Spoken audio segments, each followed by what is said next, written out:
Modern aircraft have multiple hydraulic systems, multiple electrical systems, multiple navigation systems, multiple communication systems, multiple flight computers, multiple backup systems.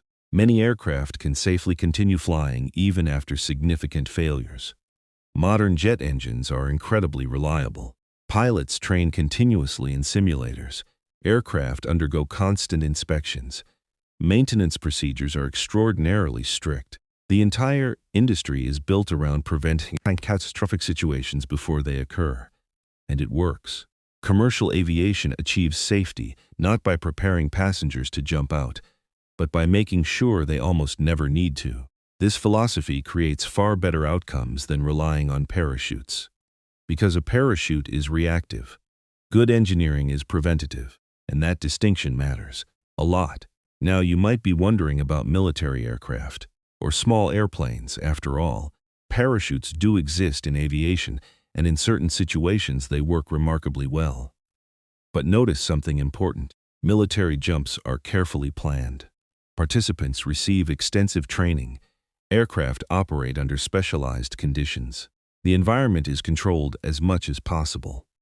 Small aircraft use a completely different approach.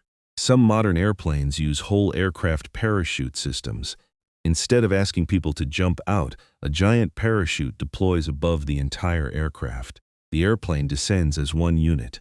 No jumping required. No exposure to freezing temperatures. No panic at altitude. No need for passengers to become emergency skydivers. This solves many of the problems individual parachutes create. However, scaling such systems to massive commercial airliners remains an extraordinary engineering challenge. A fully loaded Boeing 777 can weigh hundreds of tons. Slowing that much mass with a parachute system is vastly more difficult than doing the same thing for a small aircraft. So engineers continue focusing on the strategy that works best: reliability, redundancy, training, maintenance, prevention. Because those systems protect passengers during every second of every flight, not just during an emergency. And that brings us back to the original question. Why don't commercial airplanes have parachutes? The answer is not cost, it is not laziness, and it is not oversight. The answer is that parachutes solve the wrong problem. The real challenge is not getting passengers out of an airplane. The real challenge is making sure they never need. Have you ever wondered why commercial airplanes don't give every passenger a parachute? It sounds like the most obvious safety feature in the world. Cars have seat belts, boats have life jackets, construction workers wear safety harnesses. So why not parachutes on airplanes? After all, if something goes wrong at 35,000 feet, or roughly 11 zone meters above the earth, wouldn't it make sense for everyone to simply jump out and float safely to the ground? At first glance, it sounds brilliant. In fact, it sounds so obvious that millions of people have probably asked the exact same question while staring out an airplane window. And yet, despite more than a century of aviation progress, no major airline has ever equipped passengers with parachutes.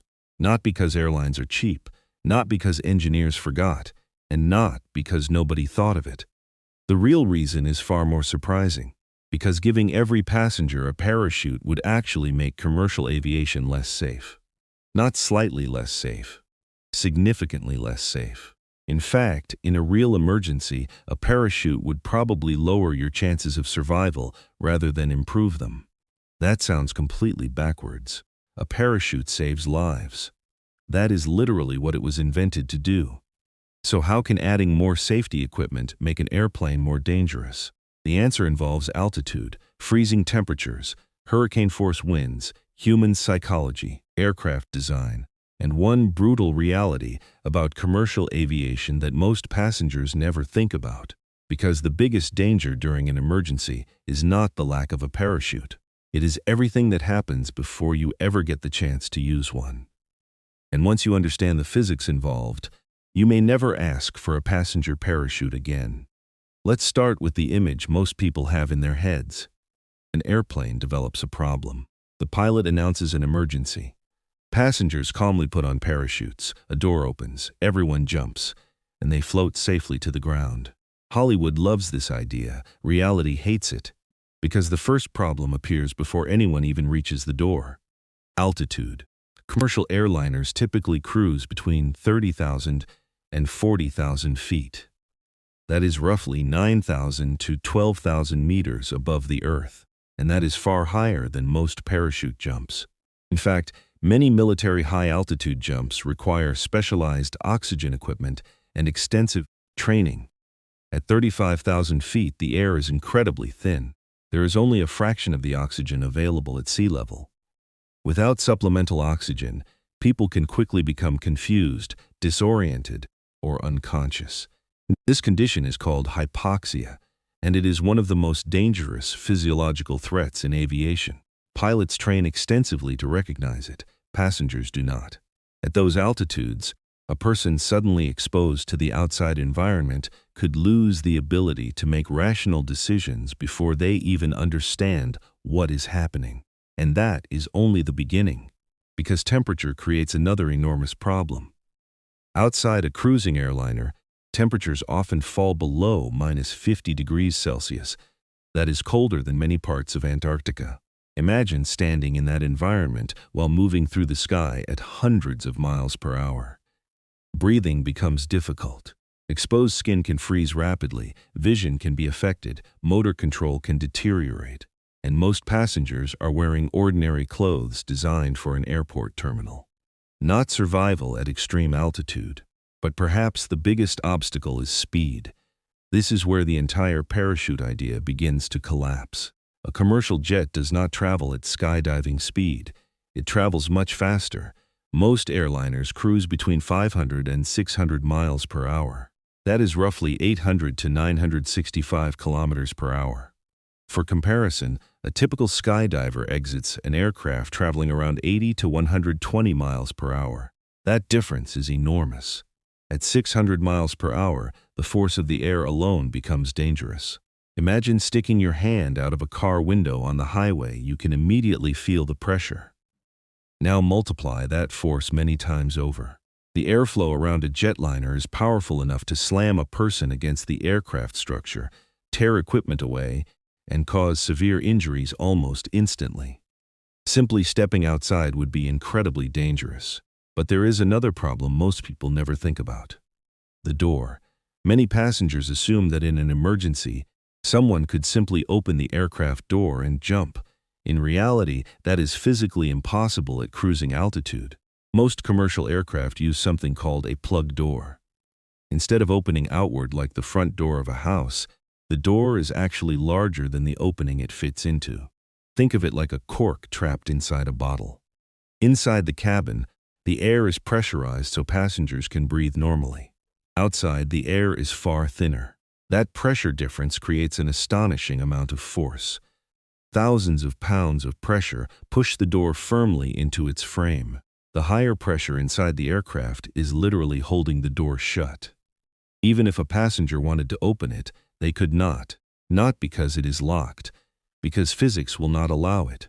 The atmosphere itself is keeping the door closed. Long before anyone reaches for a parachute, the airplane's own design has already made jumping impossible. This is why commercial aircraft are not designed for mid-air exits. Parachuting aircraft use specialized doors and carefully controlled procedures. Airliners do not, and then comes another major problem: training. Parachuting is not easy. Professional skydivers undergo extensive instruction. Military personnel spend countless hours learning proper jump procedures. Even recreational skydivers complete training before making solo jumps. Why? Because falling from the sky is not natural. People panic, they lose orientation, they make mistakes. Now imagine asking 250 frightened passengers to perform a complex parachute jump during an emergency. Some would freeze, some would panic, others would deploy their parachutes incorrectly. Many would have no idea how to position their bodies during free fall. The result would be chaos, and chaos at 35,000 feet is extremely dangerous. But there is an even bigger issue. Most emergencies do not happen where people think they do. Many passengers imagine catastrophic failures occurring at cruising altitude. In reality, aviation accident statistics tell a different story. A large percentage of serious accidents occur during takeoff and landing, close to the ground, and that changes everything. Because parachutes need altitude, a parachute requires time to deploy, time to inflate, time to stabilize, time to slow the descent. Time the aircraft may not have. If an emergency occurs shortly after takeoff or moments before landing, there may not be enough altitude available for a parachute to function properly. Even if every passenger were perfectly trained, the parachute might never have enough time to work. That means the equipment would be useless during many of the situations where it is needed most. Now consider weight. Commercial aviation is obsessed with weight. Every kilogram matters. Every additional pound increases fuel consumption. Modern passenger parachute systems can weigh several kilograms each. Multiply that by 200, 300, or even 500 passengers. Suddenly the aircraft is carrying thousands of extra kilograms. That additional weight requires more fuel, more lift, higher operating costs, reduced efficiency, and ironically, introduces more risk by making the aircraft heavier. Airlines spend millions of dollars reducing weight wherever possible. Adding hundreds of parachutes would move in the exact opposite direction. But the most fascinating reason has nothing to do with altitude, nothing to do with speed, and nothing to do with weight. It has to do with the philosophy of aviation safety itself. Modern commercial aviation is already extraordinarily safe. In fact, commercial air travel is widely considered one of the safest forms of transportation ever created. The reason is simple. Engineers focus on preventing emergencies rather than surviving them, to leave it in the first place. And modern aviation has become remarkably good at doing exactly that. To me, that is the most incredible part of this story. The safest solution was never teaching hundreds of passengers how to jump from a jet traveling 600 miles per hour through freezing air at 35,000 feet.